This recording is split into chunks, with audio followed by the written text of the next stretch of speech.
नमस्कार दोस्तों, stock market studies में फिर से एक बार आपको बहुत-बहुत स्वागत है। तो यहाँ पे आज कुछ कंपनीज के इम्पोर्टेंस पॉइंट आपके साथ शेयर करूँगा। जो इम्पोर्टेंस पॉइंट इसीलिए शेयर करूँगा क्योंकि ये सारे कंपनीज के ऊपर एक शानदार तरीके से टेक्निकली चार्ट पैटर्न्स भी बना था और कहाँ पे एंट्री हुआ था और कहाँ पे टारगेट भी हुआ और कुछ कंपनीज को फ्रेश एंट्री भी अभी हो रहा है। तो उसके बारे में भी डिस्कशन करूँगा, तो इस वीडियो को लास्ट तक ज़रूर देखिए क्योंकि सारे पॉइंट ऑफ व्यू से मैं आपको एज ए एजुकेशन पर्पस में ये सारे वीडियोस आपके हिसाब से आपके पास रखूंगा। तो इस वीडियो को लास्ट तक जरूर देखिए और अभी तक अपने चैनल को सब्सक्राइब नहीं किया तो जरूर कर लीजिएगा। कंटिन्यूसली इन्फॉर्मेशन और अपडेट्स पाने के लिए चैनल के साथ ज्वाइन करिएगा। नीचे सारे लिंक्स है, आप जाकर ज्वाइन कर सकते हैं और टेलीग्राम को भी ज्वाइन कर सकते हैं जहाँ पे आपको पहले से ही सारे अपडेट्स मिल जाएंगे। तो सबसे पहले जो कंपनी है उसके बारे में बात करें, उसका नाम है टाटा पावर। देखिए, टाटा पावर एक टाटा ग्रुप के सबसे मतलब एक ट्रस्टेड कंपनी बन रहा है और धीरे धीरे करके कंपनी अलग लेवल के काम कर रहा है। क्योंकि टाटा पावर के ऊपर मैं ट्रस्ट इसलिए करता हूँ कि टाटा पावर का जो बिजनेस मॉडल्स है उसके साथ साथ कंपनी की जो थिंकिंग है वो बहुत स्ट्रांग है। क्योंकि टाटा पावर ये भी अनाउंसमेंट किया है कि 2025 तक कंपनी ऑलमोस्ट 1 लाख से भी ज्यादा मतलब चार्जिंग स्टेशन वो बनाने वाले हैं। तो सोचिए कितना बड़ा कंपनी टारगेट रखे है, 1 लाख से भी ज्यादा वो चार्जिंग स्टेशन बनाएगा और वो भी ऑल ओवर इंडिया में। तो चार्जिंग स्टेशन जितना बढ़ेगा, और अब एक बस नोटिस जरूर नहीं करे होंगे कि टाटा पावर क्यों इतना ज्यादा चार्जिंग स्टेशन को बढ़ा रहा है। क्योंकि टाटा टाटा मोटर का भी टारगेट है, वो मार्केट में जितनी गाड़ी लॉन्च करेंगे वो ज्यादा से ज्यादा गाड़ियां अभी ईवीज में होने वाले हैं। तो ईवीज गाड़ी मार्केट में तब ज्यादा बेचा जाएगा उसका चार्जिंग स्टेशन अगर रास्ते में मिले। अगर चार्जिंग स्टेशन ही नहीं है तो लोग खरीदने के लिए डरेंगे, क्योंकि मान के चलिए जिसको 500 किलोमीटर जाना है तो उतना रेंज वाला गाड़ी तो उसको मिल भी जाएगा, तो फिर भी वो रिस्क नहीं लेंगे कि अगर रास्ते में उसको चार्जिंग स्टेशन ना मिले तो वो तो फंस जाएंगे ना। तो इसी चीज को नोटिस करते हुए एक चीज हमेशा याद रखना कि कंपनी खुद के जो अलग अलग कंपनीज है, मतलब टाटा ग्रुप के अलग अलग जो कंपनी है, सारे कंपनीज को एक साथ जोड़कर वो काम करना हमेशा जानते हैं। टाटा ग्रुप का यही एक प्लस पॉइंट है कि सिर्फ अकेला खुद के बिजनेस के ऊपर वो काम नहीं करते, उसके रिलेटेड जितने सारे कंपनीज है उसके ऊपर भी फोकस रखते हैं। तो इसलिए देखिए टाटा पावर का नजरिया कुछ अलग लेवल्स में चेंज होगा। हाँ, मुझे एक दोस्तों ने कमेंट्स भी किए थे कि सर इस तरीके से कंपनी के ऊपर पंप्स एंड डंप किया जाता है। देखिए, पंप्स एंड डंप तो बहुत सारे कंपनीज के ऊपर होते हैं। पंप्स एंड डंप वही कंपनी के ऊपर किया जाता है जो कंपनी का मार्केट कैप कम है, उसको ऑपरेट करना आसान है। और इस कंपनी कोई छोटा मोटा कंपनी है, 82,000 करोड़ के आसपास कंपनी का मार्केट कैप है। और यही बात को देखते हुए मैं इस कंपनी के ऊपर दो कारण के वजह से बुलिश हूँ। पहले तो इसका बिजनेस मॉडल बहुत स्ट्रांग है और फ्यूचरिस्टिक है, क्योंकि आज इंडिया में 2.5 से 3% के आसपास, और 3 से 3.5% के आसपास टोटल ईवी मार्केट में लॉन्च है। मतलब ईवी रास्ते में चलते हैं, और जहाँ पे चाइना में 39% ईवी मार्केट में चलते हैं, रास्ते में चलते हैं। तो सोचिए कितना बड़ा डिफरेंस है। आज इंडिया वर्ल्ड के लार्जेस्ट पॉपुलेशन कंट्री होने के बाद भी अगर इस तरीके से फिगर रहे तो मेरे हिसाब से तो देश का ग्रोथ नहीं हो रहा है। अगर इस फिगर को चेंज किया जाए तो ऑब्वियसली ग्रोथ हो रहा है, तो ऑब्वियसली चेंज होगा, क्योंकि एक प्रीवियस डेटा है। अभी 2023 का जब डेटा आएगा तो मैं उस आपके साथ जरूर पेश करूंगा कि कितना चेंज हुआ और किस तरीके से ग्रोथ हो रहा है। तो मैं टाटा पावर जैसे कंपनी के ऊपर ऑब्वियसली बहुत बुलिश हूँ, क्योंकि इस कंपनी के पैरामीटर वाइज देखा जाए तो कंपनी की अच्छा खासा इनकम है। मान लेता हूँ टाटा के पास डेप्थ है। देखिए, टाटा के ज्यादा से ज्यादा कंपनीज के ऊपर आपको डेप्थ दिखेगा, और डेप्थ लेने के बाद भी ऐसे नहीं कि कंपनी लॉसेस में है, कंपनी प्रॉफिटेबल में है और कंपनी बिजनेस को आगे जैसे सोचने का कैपेबिलिटी भी रखते हैं। तो टाटा ग्रुप के इस कंपनी के ऊपर, टाटा पावर के ऊपर एक चीज मैं आपको बता दूं, पिछले देखिए लास्ट कुछ फ्यू सालों का अगर जून मंथ का डेटा दिखा दूं तो कंटिन्यूसली देखिए जून मंथ में कंपनी का सेल्स इंक्रीज होता गया। ऐसे नहीं कि सेल्स कम हुआ, सेल्स इंक्रीज होता गया, एक्सपेंस भी कंपनी मेंटेन्स किए और उसके बाद अच्छा खासा प्रॉफिट भी जनरेट किया। तो यहाँ पे देखेंगे तो कंपनी के मतलब कंटिन्यूसली जो ग्रोथ है वो यहाँ पे दिखेगा।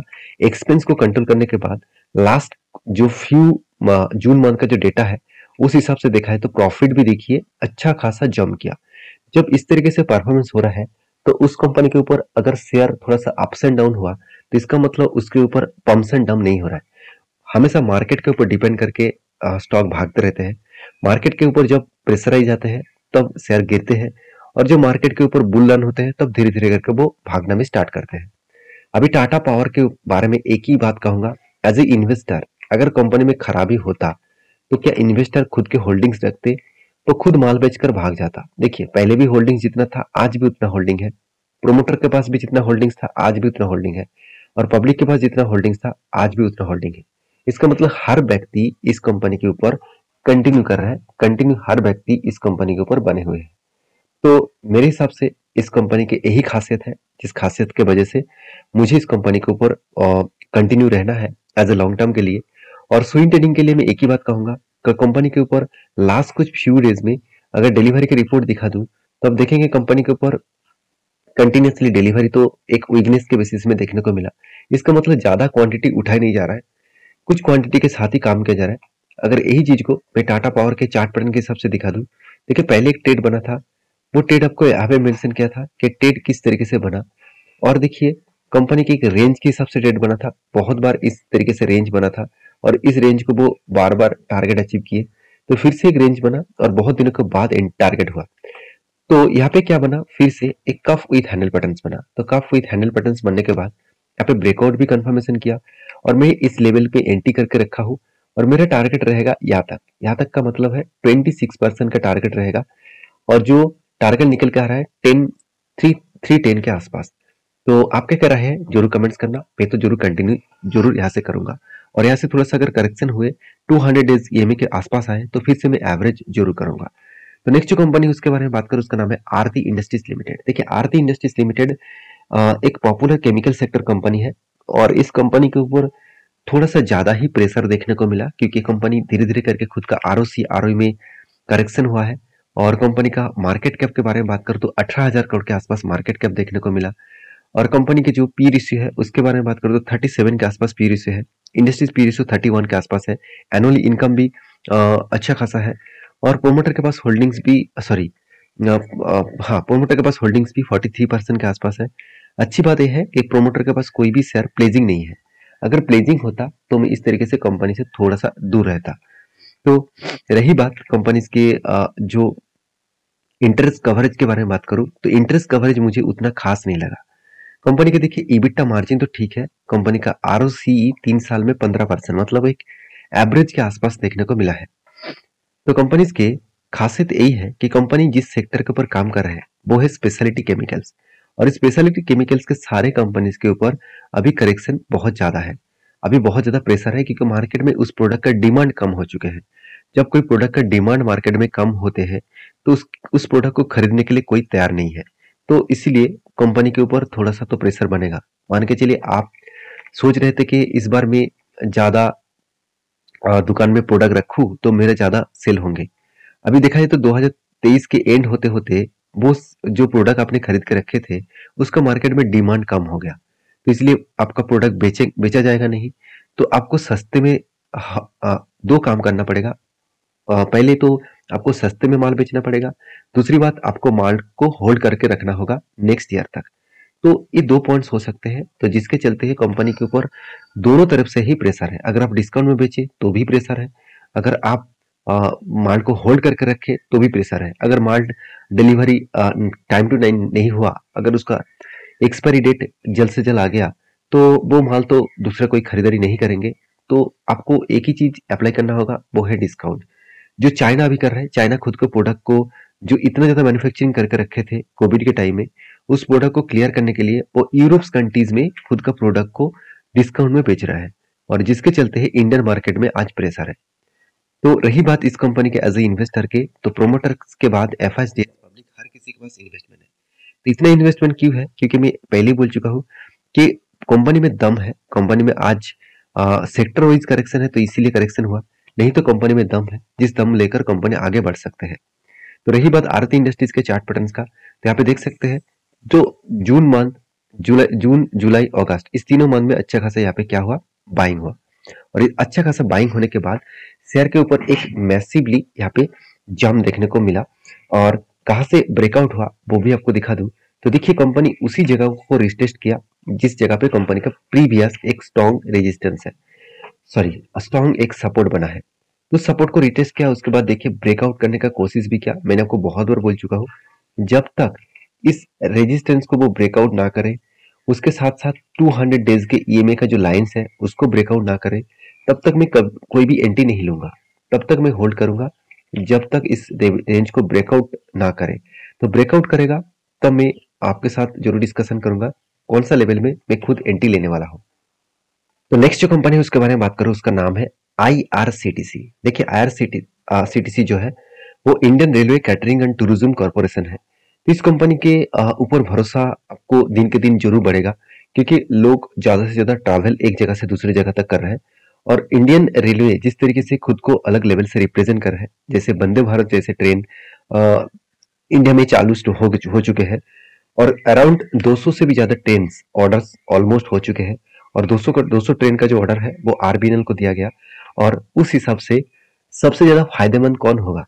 आईआरसीटीसी होगा। आप कहेंगे सर क्यों? क्योंकि देखिए आरबीएनएल तो एक बार ट्रेन बनाकर ही वो उसको मेंटेनेंस करेंगे, उसके लिए उसको पैसा मिलेगा, वो तो ठीक है। और आईआरसीटीसी के ऊपर पूरा साल में लगातार उसको पैसा मिलता रहेंगे, क्योंकि जितने सारे वंदे भारत ट्रेन लॉन्च किया गया, वो सारे ट्रेन में एक पॉइंट आपको देखने को मिलेगा। आप एक जगह से दूसरी जगह तक जो जा रहे हैं, तो उसके लिए आपके जो मील्स वगैरह टिफिन वगैरह आपको मिलेगा, वो आपको खाने पीने का जो चीज मिलेगा कैटरिंग के माध्यम से, वो टिकट के साथ इंक्लूडिंग किया गया। इसका मतलब आपको एक्स्ट्रा चार्जेस नहीं देना होगा, मतलब एक्स्ट्रा कोई मील्स को ऑर्डर नहीं देना होगा। अगर आप खाना खाए ना खाए फिर भी आपको पैसा देना पड़ रहा है। तो ये एक एक्स्ट्रा फैसिलिटीज कंपनी उठा रहा है, जिसके चलते कंपनी एक अलग लेवल के बिजनेस कर रहा है। देखिए मान के चलिए मैं आज खाना नहीं खाना चाहता हूँ, फिर भी मेरा पैसा तो ऑलमोस्ट कट चुके हैं ना, जब मैं टिकट खरीदारी किया था। तो ये एक एक्स्ट्रा बेनिफिट के हिसाब से कंपनी को ऑब्वियसली एक्स्ट्रा बेनिफिट के हिसाब से पैसा मिल रहा है। तो आईआरसीटीसी के ऊपर मैं बुलिश हूँ, क्योंकि इंडियन गवर्नमेंट का एक स्पेशल कंपनी है मेरे हिसाब से। और इंडिया के जितने सारे ऑनलाइन टिकटिंग बिजनेस है, वो सारे बिजनेस को पीछे छोड़कर इस कंपनी नंबर 1 बन चुके हैं। और आज तक देखा जाए तो टिकटिंग बिजनेस में 2 ही कंपनी प्रॉफिटेबल में है, एक आईआरसीटीसी है, दूसरा इजी टी प्लानर है। तो तो कंपनी आप इजी टी प्लानर के बारे में तो ये बहुत सारे वीडियोस आपके सामने शेयर किया हूँ। तो इस कंपनी से टिकटिंग बिजनेस के ऊपर नहीं, कैटरिंग बिजनेस के ऊपर, साथ ही साथ पैकेजिंग के ऊपर, उसके साथ साथ देखा जाए तो ड्रिंकिंग वाटर्स के ऊपर, तो इस तरीके से प्रोजेक्ट के ऊपर कंपनी काम करते हैं। तो कंपनी की खासियत यही है कि कंपनी डीप फ्री है, कोई भी डेप्थ नहीं है। कंपनी के पास इनकम भी अच्छा खासा है, और प्रोमोटर के पास अच्छा खासा होल्डिंग्स भी है। और फ्री कैश फ्लो के बारे में बात करें तो 743 करोड़ के आसपास फ्री कैश फ्लो भी है। तो कंपनीज के ऊपर as a profit and loss के बारे में बात करूं तो लास्ट कुछ फ्यू ईयर्स में कंटिन्यूसली कंपनी सेल्स को अलग लेवल में रिप्रेजेंट किए। और लास्ट ईयर में मतलब मार्च खत्म होने के बाद, मार्च के जो मतलब 2022 एंड 2023, इस दोनों मार्च क्वार्टर मतलब साल को मिलाकर जो ईयर एंडिंग हुआ, उसमें देखा जाए तो कंपनी आज तक की हाईएस्ट सेल्स जनरेट किया, एक्सपेंस को भी कंट्रोल किए, और प्रॉफिट को भी अच्छा खासा मेंटेन किए।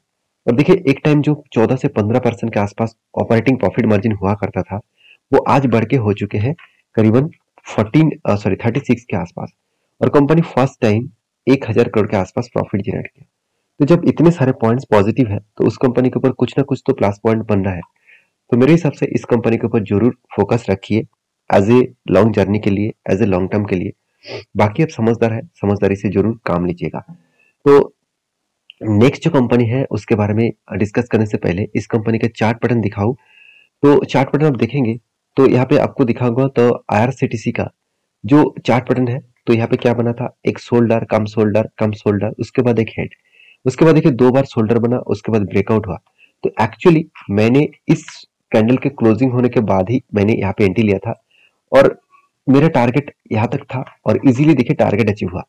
और हाँ, एक दोस्त ने मुझे कमेंट्स भी किए हैं, बहुत इंटरेस्टिंग कमेंट है, जरूर सुनिएगा। कि उन्होंने कहा सर आपने जहाँ पे एंटी बोला था, उस जगह पे मैंने भी स्टडी करके एंटी लिया।